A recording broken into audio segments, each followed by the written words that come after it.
Derecho Empresario, Unidad Didáctica 4, Contratos. Los contratos comerciales se constituyen entre dos partes, una deudora y otra acreedora, o recíprocamente deudoras y acreedoras entre sí. De común acuerdo, declaran esa voluntad de obligarse. Para que el contrato revista el carácter de comercial, debe constituir un acto de comercio.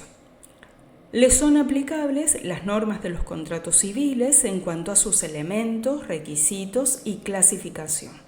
Presentan ciertas características particulares en cuanto a la capacidad de las partes contratantes y a la exigencia de menores formalidades para las transacciones comerciales, excepto algunos casos específicos, tales como la constitución de determinadas sociedades, por ejemplo, las en comandita por acciones o las anónimas, dados que requieren de instrumentos públicos. Ante la unificación por el nuevo Código Civil y Comercial, existía una clasificación de los contratos civiles y comerciales dependiendo del código donde estuviesen regulados. También se los diferenciaba en legislados o no, dependiendo, en este caso, su comercialidad si estaban alcanzados por el artículo 8 del Código de Comercio derogado. Con la unificación desaparece la clasificación de los contratos en civiles y comerciales para ser regulados conjuntamente y surge la calificación de los contratos y relaciones de consumo que son los de aplicación a la actividad comercial. Los contratos y relaciones de consumo, esta es la nueva denominación que surge de los artículos 1092 y 93 del Código Civil y Comercial para referirse a los contratos que se utilizan en la actividad comercial y se distinguen claramente al dador o prestador de esta relación de consumo y se la describe como persona humana o jurídica que profesional u ocasionalmente o con una empresa productora de bienes o prestadora de servicios pública o privada que tenga por objeto la adquisición, el uso o el goce de los bienes y servicios por parte de los consumidores o usuarios para su uso privado, familiar o social. La Ley 25.506 introdujo en la legislación argentina el concepto y regulación de la firma digital, equiparando sus efectos a los de la firma manuscrita u hológrafa, salvo para disposiciones por causa de muerte, testamentos, de familia, actos personalísimos y actos a los que se exijan formalidades especiales, y de ello se desprende que la firma digital puede ser eficazmente utilizada en las contrataciones comerciales, salvo para aquellos supuestos en que la ley dispone formalidades especiales, como en los contratos constitutivos de sociedades anónimas que se exigen por escritura pública y los contratos de constitución de prendas que deben estar escritos en soporte papel con firmas certificadas por escribano que permitan su inscripción en el registro pertinente. También podemos decir algunas semejanzas y diferencias de los contratos civiles y comerciales. El ordenamiento jurídico argentino de derecho privado prevé una doble regulación en orden a la vigencia de dos códigos, y de esta circunstancia se desprende que el Código Civil contiene la teoría general de los contratos y la regulación de ciertos contratos en particular, y el Código de Comercio se reserva algunas normas relativas e interpretaciones de los contratos y regula a veces coincidentemente, en cuanto a los tipos previstos en el Código Civil, los contratos comerciales. Para que un contrato sea válido, se requiere que cumpla con los siguientes requisitos: que las partes contratantes sean legalmente capaces, es decir, que tengan capacidad legal para poder obligarse. También que se dé el consentimiento y éste se encuentre libre de vicios, es decir, que de manera libre y espontánea se dé la aceptación. Y son vicios del consentimiento, por ejemplo, el error. El error es una equivocación que puede recaer sobre la clase de contrato que se celebra, sobre la persona con la que se contrata, sobre la identidad de la cosa, sobre la sustancia o calidad esencial del objeto. Otro error, otro vicio, del consentimiento es la fuerza, es la coacción que se ejerce sobre una persona causándole temor de que se le haga daño a su persona o a la de su familia. Y otro vicio es el dolo. Es cuando una de las partes engaña a la otra con tal de obtener un beneficio. También es requisito de un contrato para su validez que recaiga sobre un objeto lícito, es decir, que no sea contra las leyes y que tenga causa lícita. La forma es el modo en que las partes manifiestan su voluntad de celebrar el contrato. Los romanos distinguieron entre las formas expresas y tácitas. Son formas expresas las que tienen una manifestación exterior y tácita las que se deducen del comportamiento de las partes. Las formas expresas son la verbal, que es expresada por medio de palabras, quiero celebrar el contrato o quienes quieren comprarme o alquilar mi casa, etc. En Roma los contratos verbales estaban rodeados de solemnidades y algunos, como los sposio, requerían la pronunciación de determinadas palabras solemnes que solo podían usar los ciudadanos romanos. Otra forma expresa es la escrita, que consiste en que las partes suscriben un documento privado firmado por ellas o público con intervención de un funcionario público, generalmente un escribano, y los romanos también consideraban forma expresa a los signos inequívocos. Por ejemplo, asentir con la cabeza era considerado un sí. Dentro de las formas tácitas ocurren cuando, sin que la o las partes manifiesten su voluntad de contratar, comienzan la ejecución del contrato, por ejemplo, tomar una golosina del kiosco y entregar el dinero correspondiente sin medir palabra. El silencio no era considerado manifestación de voluntad, salvo cuando hubiera obligación de expresarse. Por ejemplo, si el pater no se manifestaba sobre dar el consentimiento sobre el casamiento de su hija o nieta, se consideraba que había asentido, pues había obligación de expresarlo. Actualmente no hay motivo para no seguir usando esa clasificación con las salvedades correspondientes, por ejemplo, lo referente al pater, al ejemplo que di recientemente. La forma de los contratos tiene particular importancia con respecto a la prueba. Hay contratos no formales y admiten cualquier forma para su constitución, pero que las partes prefieren hacerlo por escrito para que en caso de incumplimiento ese sea el medio probatorio, porque perfeccionado oralmente, la prueba deberá hacerse fundamentalmente por testigos que pueden contradecirse según sea una u otra parte. Por ejemplo, el contrato de locación de inmuebles raramente se efectúa oralmente. Los contratos de trabajo pueden ser realizados sin formalidades y se admiten todos los medios de prueba. Frente a la duda, se considera la existencia del contrato. Hay contratos de menor importancia legal o social que se acostumbran realizar oralmente, como es las compra-ventas cotidianas de escaso monto. El Código Civil argentino remite a las formas de actos jurídicos al hablar de la forma de los contratos. Y estos son una especie de aquellos. Define la forma como el conjunto de solemnidades prescriptas por la legislación para que se forma el acto jurídico y enumera las tres siguientes formas: la intervención de testigos, la escritura, el escribano u oficial público o el juez del lugar. Si la ley no ha establecido formas determinadas, las partes pueden elegir las que consideren convenientes. En el artículo 1184 del mismo cuerpo legal, enumera los contratos que deben hacerse por escritura pública indefectiblemente. Y si se hubieran hecho privadamente, significa el compromiso a otorgar la correspondiente escritura pública.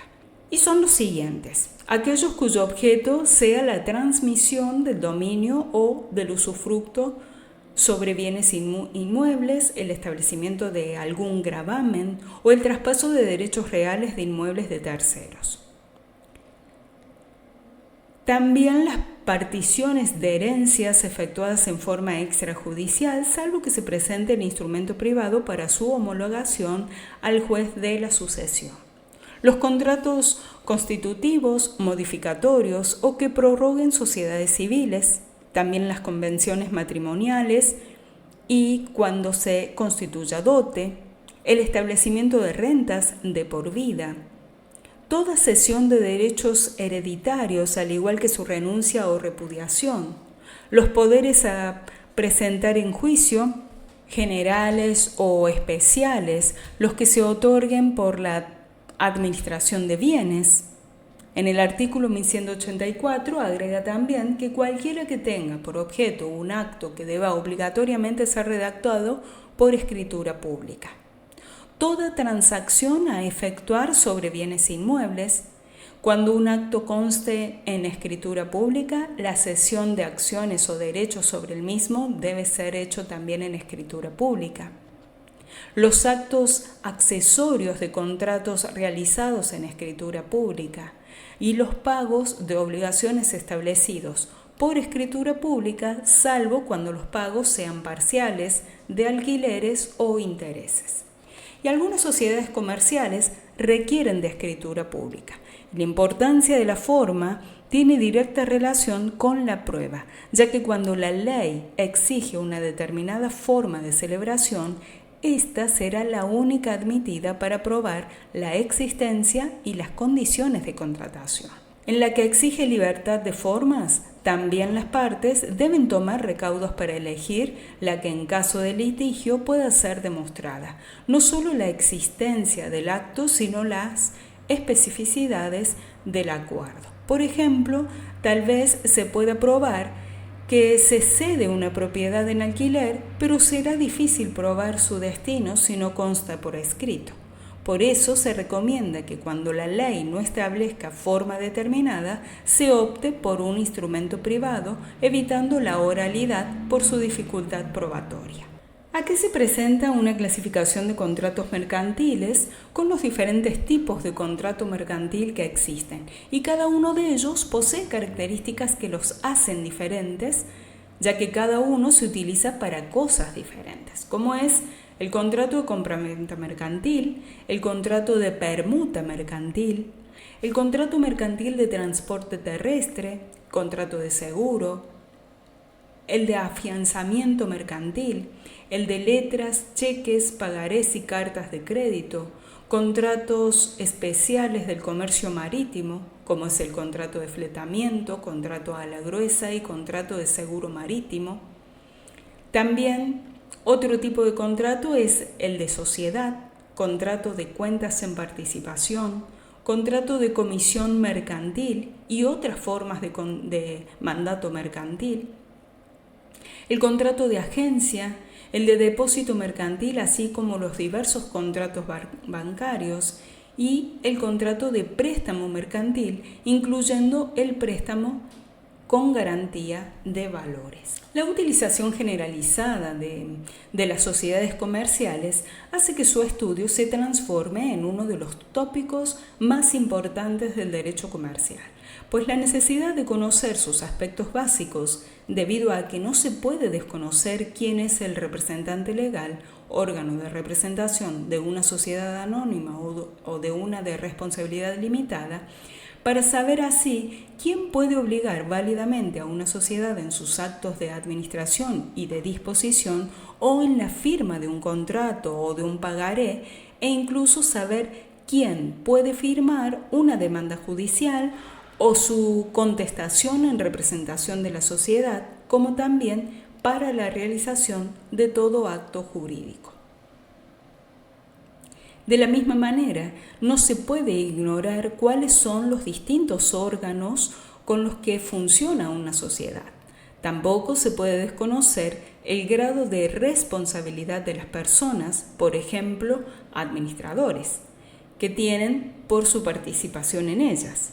Y corresponde aclarar que antes de la sanción del nuevo código existían sociedades civiles y sociedades comerciales y se distinguían según la forma que adopten y con independencia del objeto para el cual fueron constituidas. Las sociedades civiles estaban reguladas en el Código Civil, originalmente legisladas para evitar la quiebra de quienes realizaban actos no considerados de comercio, por ejemplo, actividades educativas, actividades agrarias o mineras, y estas fueron posteriormente perdiendo aplicación práctica por la limitación de responsabilidades que para ciertos tipos permite la Ley 19.550 y por la aplicación generalizada de la quiebra por la Ley concursal de leyes 19.551 y 24.522.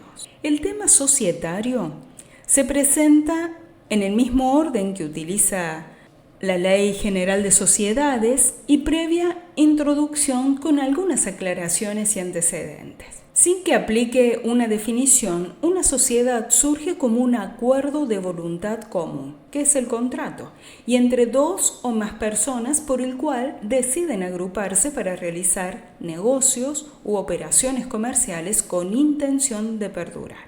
Con la unificación se receptó la sociedad de un solo socio, es decir, unipersonal. La sociedad de contrato es la existencia de la sociedad. Siempre implica la existencia de un contrato social que le da origen. Y en las unipersonales es un acto surgido de una declaración unilateral de voluntad.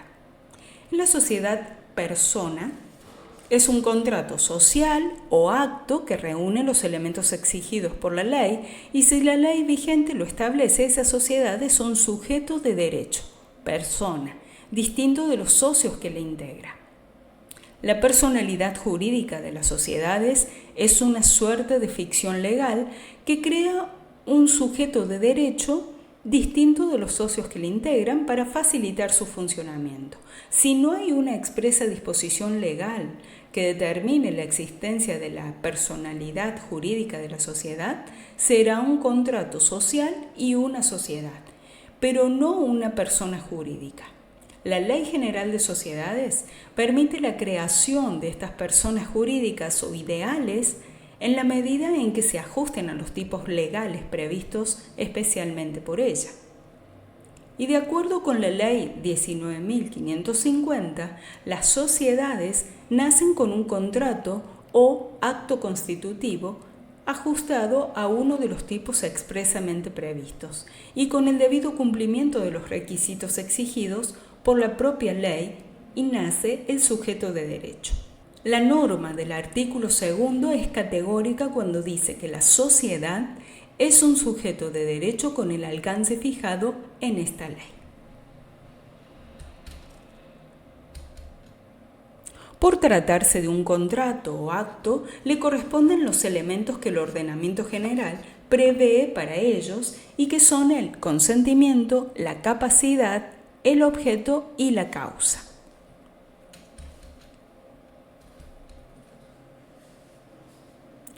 Concibe a la sociedad como un contrato sui generis que genera una persona jurídica o al menos una organización. Y esta ya no depende del contrato que la engendró, sino que está normada por su propio estatuto. El mismo puede ser modificado mediante la Junta General cuantas veces lo deseen los accionistas.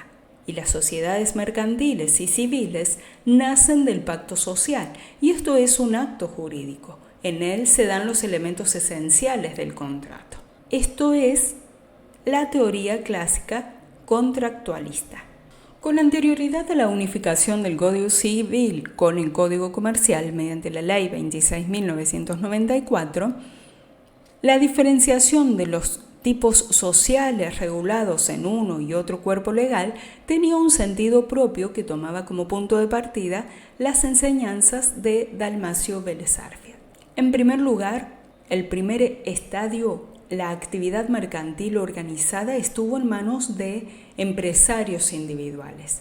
Pero a medida que la economía se racionaliza y se amplía progresivamente el ámbito espacial de esa actividad, las fuerzas aisladas de esos empresarios van resultando impotentes para montar, conjugar y mover el conjunto de instrumental de elementos heterogéneos que requiere la explotación de una empresa y para asumir los riesgos cada día mayores que implica el ejercicio del comercio en gran escala. Se inicia entonces un fenómeno asociativo de fuerzas individuales que, permitiendo repartir entre la pluralidad de personas el capital, el riesgo y la actividad necesarias para la buena marcha de los establecimientos, pueden sustituir ventajosamente a los empresarios individuales en la titularidad de esos organismos. Los imperativos de orden económico que han ido desplazando al empresario individual del campo de la actividad industrial y mercantil son cada día más fuertes, hasta el punto en que en la actualidad el comercio grande y medio están acaparados por el empresario social e incluso existen ramos de comercio que están exclusivamente reservados a las sociedades por expresa prescripción del legislador. De ahí el importante papel que juegan esas entidades en la economía moderna. Y conforme a lo dispuesto en el nuevo artículo 141 del Código Civil y Comercial de la Nación, personas jurídicas son todos los entes a los cuales el ordenamiento jurídico les confiere aptitud para adquirir derechos y contraer obligaciones para el cumplimiento de su objeto y a los fines de su creación. La personalidad jurídica es conferida por el legislador cuando advierte la utilidad social de los mencionados entes. La personalidad jurídica le es reconocida a los entes humanos como preexistente y plena, no así a las personas jurídicas que tendrán aptitud únicamente para el cumplimiento de su objeto y fines de su creación. Y a su vez, y de conformidad con lo expresamente regulado en el artículo 143 del ordenamiento legal vigente, la persona jurídica tiene una personalidad distinta de la de sus miembros. Los miembros no responden por las obligaciones de la persona jurídica, excepto en los supuestos que expresamente se prevén en este título y lo que disponga la ley especial. A su vez, el artículo 148 del Código Civil y Comercial de la Nación dispone expresamente que son personas jurídicas privadas las sociedades, las asociaciones civiles, las simples asociaciones, las fundaciones, las iglesias, confesiones, comunidades o entidades religiosas. También son personas jurídicas privadas las mutuales, las cooperativas, el consorcio de propiedad horizontal y toda otra contempla en disposiciones de este código o en otras leyes y cuyo carácter de tal se establece o resulta de su finalidad y normas de funcionamiento. Y de esta forma, y siguiendo los lineamientos expuestos por el artículo 142 del Código Civil y Comercial de la Nación, en relación al comercio de la existencia de personas jurídicas de carácter privado, la existencia comienza desde su constitución, aclarando que no necesitan autorización legal para funcionar, excepto disposición legal en contrario, aclarando que en los casos en que se requiera autorización estatal, la persona jurídica no puede funcionar antes de obtenerla. El artículo 21 de la normativa societaria ha sufrido una importante modificación en punto a la supresión de toda referencia a las sociedades de hecho con un objeto comercial, siendo ahora la disposición legal del siguiente tenor. La sociedad que no se constituya con sujeción a los tipos del capítulo 2, que omita requisitos esenciales o que incumpla con las formalidades exigidas por esta ley, se rige por lo dispuesto en esta sección. La personalidad jurídica que la ley de sociedades concede a las sociedades no constituidas regularmente, a más de ser limitada y precaria, es para amparar el tráfico comercial y a los terceros, y no en beneficio de sus integrantes conforme surge del régimen previsto en los artículos 21 a 26 de la Ley General de Sociedades. La doctrina y la jurisprudencia reconocen las sociedades irregulares, personalidad jurídica, aunque precaria y limitada con los alcances de los artículos 22 y 26. Como sujeto de derecho distinto a la persona de los socios y sin perjuicio de la responsabilidad de estos que pueden ser perseguida en el mismo juicio y corresponde sustanciar con la sociedad irregular del litigio cambiario reservado para una etapa ulterior de extensión de la sentencia a sus socios. Luego de la reforma introducida por la Ley 22.903, el artículo 183 de la Ley 19.550 reconoce expresamente la personalidad jurídica y capacidad de las sociedades anónimas en formación al admitir que puede quedar obligada por los actos relativos al sujeto social y atribuirle capacidad para realizar los actos necesarios para su constitución y los relacionados con ese objeto social. Situación esta que se mantiene sin modificación alguna en punto a las modificaciones del régimen societario argentino introducidas por la Ley 26.994. Dado que la cooperativa de trabajo tiene personalidad jurídica y los socios son los trabajadores de la empresa, no hay verdadera distinción entre sociedad y empresa, y se puede decir que en este caso la empresa asume la forma de sociedad, que sería la cooperativa de trabajo, en vez de decir que la sociedad asume el papel de empresario. Pero esto no quita que los trabajadores individualmente no resulten vinculados a la empresa sociedad por relaciones de trabajo. Lo están según el artículo 27 de la Ley de Contrato de Trabajo. Y las sociedades cooperativas son expresamente reconocidas en el nuevo Código Civil y Comercial de la Nación como sujetos de personas jurídicas de derecho y de conformidad con lo dispuesto en el inciso G del artículo 148.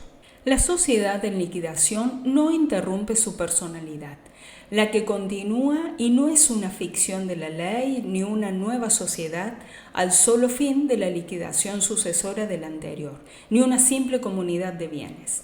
La continuidad de la personalidad durante esa etapa es una realidad jurídica y material. El contrato de sociedad continúa, la administración es conducida por los liquidadores y los socios no quedan liberados del vínculo que los une entre sí y con la sociedad. Los liquidadores representan a la sociedad y los deudores de esta no pueden oponer el estado de liquidación para eximirse de sus obligaciones que les pueden ser reclamadas por aquellos. Existen 6 tipos de sociedades comerciales que podemos nombrar entre ellas las sociedades colectivas, las sociedades en comandita simple, las sociedades en comandita por acciones, las sociedades de capital e industria, de responsabilidad limitada y las sociedades anónimas, cada una de ellas con diferentes características. El instrumento de constitución debe contener, sin perjuicio de lo establecido para ciertos tipos de sociedad, los siguientes ítems, ¿no? Dentro de las características y contenidos mínimos del contrato social. Debe contener el nombre, la edad, el estado civil, la nacionalidad, profesión, domicilio y número de documento de identidad de los socios. También la razón social o la denominación y el domicilio de la sociedad. Y si el contrato constare solamente el domicilio, la dirección de su sede deberá inscribirse mediante petición por separado suscripta por el órgano de administración. Se tendrán por válidas y vinculantes para la sociedad todas las notificaciones efectuadas en la sede inscripta. La designación de su objeto, que debe ser preciso y determinado. El capital social, que deberá ser expresado en moneda argentina, y la mención del aporte de cada socio. El plazo de duración, que debe ser determinado. La organización de la administración de su fiscalización y de las reuniones de los socios. Las reglas para distribuir las utilidades y soportar las pérdidas. En caso de silencio será en proporción a los aportes y se prevé solo la forma de distribución de utilidades se aplicará para soportar las pérdidas y viceversa. También tiene que contener las cláusulas necesarias para que puedan establecerse con precisión los derechos y obligaciones de los socios entre sí y respecto de terceros. Y, por último, las cláusulas atinentes al funcionamiento, a la disolución y a la liquidación de la sociedad. Respecto a las sociedades en particular, tenemos una clasificación en sociedad colectiva y sociedad anónima, sociedad de responsabilidad limitada y sociedad en comandita, asociación accidental, sociedad de economía mixta y constituida en el extranjero. Dentro de las sociedades colectivas, en el artículo 227 al 234 del Código de Comercio, dice que es la forma societaria más sencilla, cuyas obligaciones están garantizadas por la responsabilidad limitada y solidaria de los socios. Sus acreedores solo pueden ejercer acciones personales contra los socios para el cobro de sus deudas. No obstante, deben haberlo hecho previamente en contra de la sociedad. La sociedad anónima, según las obligaciones sociales, están limitadas por un capital determinado y los accionistas están obligados únicamente por el monto de su participación. Y estos solo tienen responsabilidad alguna hacia la sociedad y no tienen a terceros. Y en este último caso, las obligaciones son asumidas por la firma. En cuanto a la denominación, debe referirse a su objeto o formarse por cualquier nombre de fantasía o persona y siempre deberá agregarse al nombre de mención de compañía anónima. En las sociedades de responsabilidad limitada, las obligaciones sociales están garantizadas por un capital dividido en cuotas de participación y las cuales no podrán representarse en ningún caso por acciones o títulos negociables. Las sociedades de encomandita, las obligaciones sociales están garantizadas por la responsabilidad limitada de uno o más socios, llamados socios solidarios o comanditantes, y por la responsabilidad limitada o la suma determinada de uno o más accionistas.